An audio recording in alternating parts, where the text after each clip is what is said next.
صلاۃ التسبیح وہ نفل نماز ہے جس کی فضیلت احادیث مبارکہ کے اندر وارد ہوئی ہے، اسی لیے ہمیں اس رات کے اندر صلاۃ التسبیح بھی پڑھنی چاہیے، اس کا بھی اہتمام کرنا چاہیے۔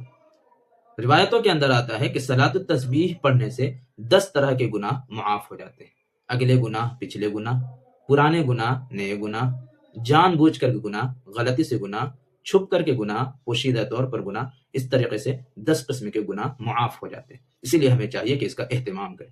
پڑھنے کا طریقہ کیا ہے؟ پڑھنے کا طریقہ یہ ہے کہ 4 رکعت کے اندر ہمیں 300 مرتبہ تیسرا کلمہ پڑھنا ہے۔ ہم نیت باندھیں، نیت باندھنے کے بعد ثنا پڑھیں، ثنا پڑھنے کے بعد جو ہے وہ 15 مرتبہ تیسرا کلمہ پڑھیں گے۔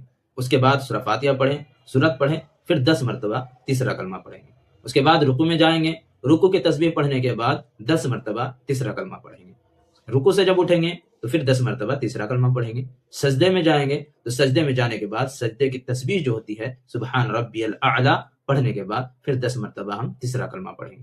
اس کے بعد سجدے سے اٹھ کر کے جب جلسہ میں بیٹھیں گے، دونوں سجدوں کے درمیان جو بیٹھا جاتا ہے اس کو جلسہ کہتے ہیں، اس وقت بھی 10 مرتبہ پڑھیں گے۔ دوسرے سجدے میں جائیں گے تو سجدے کی تسبیح سبحان ربی الاعلی کے بعد 10 مرتبہ پڑھیں گے۔ تو اس طریقے سے ایک رکعت کے اندر 75 مرتبہ تیسرا کلمہ پڑھا جائے گا، اور 4 رکعت کے اندر 300 مرتبہ ہو جائے گا۔ دوسری رکعت کے اندر پھر اسی ترتیب کے ساتھ پڑھیں گے۔ دوسری رکعت کے لیے اٹھیں گے تو سب سے پہلے 15 مرتبہ ہم تیسرا کلمہ پڑھیں گے، اس کے بعد سورہ فاتحہ اور سورت پڑھیں گے، پھر 10 مرتبہ پڑھ لیں گے، اور جس طریقے سے پہلے رکعت کے اندر ہم پڑھے ہیں اسی طریقے سے ہم دوسری رکعت، تیسری رکعت، چوتھی رکعت کے اندر پڑھیں گے، تو مکمل جو ہوگا تو وہ 300 مرتبہ تیسرا کلمہ 4 رکعت کے اندر پڑھا جائے گا۔